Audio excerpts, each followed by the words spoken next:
বলুন বলুন কি আছে নিত্যানন্দ প্রভুর? কানের কুণ্ডল। কানের কুণ্ডল মানে মাকড়ি, কানের মাকড়ি।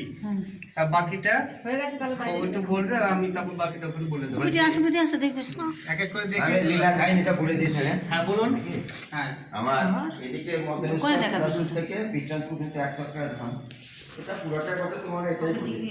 এখানে মা কুন্তি দেবী অজ্ঞাত অবস্থায় থাকাকালীন এক রাত্রি একদিন ছিলেন এখানে বিচ্ছনপুর যে জায়গাটায় ছিলেন একটা ব্রাহ্মণের বাড়ি। ওই জায়গাটা তখন পুরোদম একটা ব্রাহ্মণদের পাড়া ছিল, পাণ্ডবতলা যেটা। তা ওই ব্রাহ্মণের বাড়ি যে বাড়িতে আশ্রয় নিয়েছিলেন মা কুন্তি দেবী, তা সেই ব্রাহ্মণের সামনের দিনে মদনেশ্বর ঠাকুরের সেবার পালা করেছে। আর মদনেশ্বরের কাছে বক রাক্ষস বাস করত।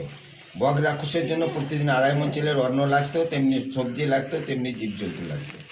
দিয়ে মা ব্রাহ্মণী চিন্তা করছেন যে যাবে ওর একটি মাত্র সন্তান, বলতে যে যাবে রাক্ষসের সঙ্গে তো যুদ্ধ বেঁধে যায়, রাক্ষসের যেটা ধর্ম, এ নিয়ে চিন্তা করছেন। তখন কুন্তি দেবী বললেন, মা আমি যখন আপনার বাড়িতে আশ্রয় নিয়েছি, আমি যখন থাকছি, তখন আমার একটা ছেলে আপনার মদনেশ্বর বক রাক্ষসের সেবা সামগ্রী নিয়ে সেবা দিতে যাবে।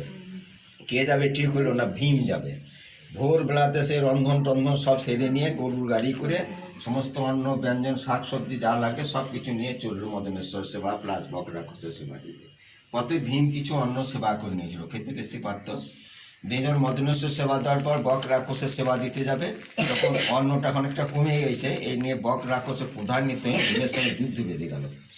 সারা দিন প্রায় ওর সঙ্গে ধস্তাধস্তি যুদ্ধ যেটা হয় সেটা হতে লাগলে এদিকে মা কুন্তি দেবী বলছেন, তাই তো এখনো ভীম ফিরল না, তাহলে রাক্ষসের সঙ্গে তো পেরে উঠবে না। তখন অর্জুনকে বললেন, বাবা তুমি এক কাজ করো, সর্পবাণ যোজনা করে নিয়ে যাও। সাপ বান নিয়ে গেলে সাপে দংশন করলে রাক্ষস বধ হয়ে যাবে, মারা যাবে। তাই বললেন। এই মায়ের কথা মতো অর্জুন তখন সর্পবাণ যোজনা করে নিয়ে এলেন। তখন বেলা প্রায় শেষের দিকে ঠিক চলে আসছে অর্জুন। শেষ প্রান্তে কিন্তু বকাসুর রাক্ষস ভীমের কাছে বধ হয়ে গিয়েছে। ভীম পথ করে ফিরে চলে আসছে, এদিকে অর্জুন চলে আসছে ঠিক এমন জায়গাটা। বিশাল একটা জঙ্গল, এই জায়গাটা বিশাল একটা জঙ্গল ছিল। এই জঙ্গলের মধ্যে তাহলে এসে প্রবেশ করলো। তাহলে বানটা যখন যোজনা করা গেছে কোথাও না কোথাও রাখতে হবে, কোথায় রাখা যায়, তখন ওদের মধ্যে আকাশ থেকে একটা দৈবাণী হয়েছিল যে এই জঙ্গলের মধ্যে তমাল বৃক্ষ আছে, তমাল বৃক্ষ গোড়া সর্পবাণ নিক্ষেপ করে। এইটাই সেই তমাল গাছের গোড়া। এইটাই গাছটা পড়ে গিয়েছিল, দিয়ে আবার ডালপালা বেরিয়েছে ওদিকে আছে। দিয়ে যখন সর্পবাণ নিক্ষেপ করলে এখানে অনন্তনাগ সাপের সৃষ্টি হয়ে গেল। এবার সাপের তো প্রাণ আছে, সেবা চাই। আহার্য বস্তু যেগুলো জঙ্গলে যেগুলো সেবার জিনিস সেগুলো সেবা করে, বাদ বাকি সময় যদি সেবার অসুবিধা ঘটে দূর থেকে শ্বাসের দ্বারা টেনে টেনে আহার করে। মানে চুম্বুকে যেমন টানে, লোহা টানে, ঠিক এরকম আর শ্বাসের এত ক্ষমতা যে দূর থেকে টেনে টেনে আহার করে সেই সর্প অনন্তনাগ সাপ। তখন মহাপ্রভু নীলাচলে গেলেন, নিতাইকে ভার দিলেন কলিজীবকে উদ্ধার করার জন্য। এটা দাপরকালে যাওয়া, কিন্তু কলিকালে এটা আবার ঘটছে। দিয়ে অর্জুন সর্পবাণ মেরেছিলেন দাপরকালে। দিয়ে তখন নিত্যানন্দ মহাপ্রভু এই জঙ্গলের পাশ দিয়ে দুটো লোক ছুটে যাচ্ছে, মহাপ্রভুর নাম করতে করতে যাচ্ছে। নিত্যানন্দ প্রভু বলছে, ভাই এত ঊর্ধ্বশ্বাসে ছুটছো কেনে? বলছে, এই জঙ্গলের মধ্যে এক বিষধর সর্পের গর্জন শোনা যাচ্ছে, এমনকি দূর থেকে শ্বাসের দ্বারা টেনে টেনে আহার করে, তো আমরা ভয়ে পালিয়ে এসেছি।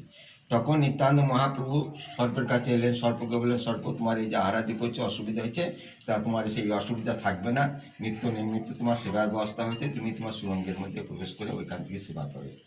নিতাই চাঁদের কথা শুনে সর্প যখন সুরঙ্গের মধ্যে প্রবেশ করলো, নিতাই চাঁদের হাতে তো কিছুই ছিল না, সেই দক্ষিণ কর্ণের মানে সোনার কুণ্ডলটা চাপা দিয়েছিল। এই জন্য এটার নাম হচ্ছে নিত্যানন্দ মহাপ্রভুর কর্ণের কুণ্ডল। অনেকেই সাপ মনে করে, কিন্তু যখন নিতাই চাঁদ কুণ্ডলটা চাপা দিলেন তখন আমাদের বৈষ্ণব মতে নিত্যানন্দ মহাপ্রভুর ধ্যানে এই কুণ্ডলের সেবা হয়। এবং বললেন উনি, এই ঘোর কলি, এই কলিতে তো সোনা থাকবে না, তুমি শিলামূর্তি ধারণ করে বর্ধিত হবে। তখন থেকে এটা শিলামূর্তি ধারণ করে বাড়ছে মানে এই মন্দির টন্দির সব বিশাল আকার ধারণ করেছে। উপরে যতটা দেখা যাচ্ছে বাদ বাকি তলে এগুলো সব। এবার আমরা জানবো কি করে? আমাদের বংশ পরম্পরায় চলে আসছে। আগে ছোট মন্দির ছিল, তারপরে এইটা হলো। এটা সে আগেকার দিনে সেই ছোট ছোট ইটের গাছ নিয়ে আমরা সব পরে রিপেয়ারিং হলো, তাও ফেটে যায়, ঢালাই ফালাই করলেও ফেটে যায়। সেই জন্য বলতে যেখানে চোটাচ্ছে সব গর্ত সাপ, মাটি না, সব ওই পাথর মানে কুণ্ড। এই জন্য এটার নাম হচ্ছে নিত্যানন্দ মহাপ্রভুর কর্ণের। নিত্যানন্দ মহাপ্রভু।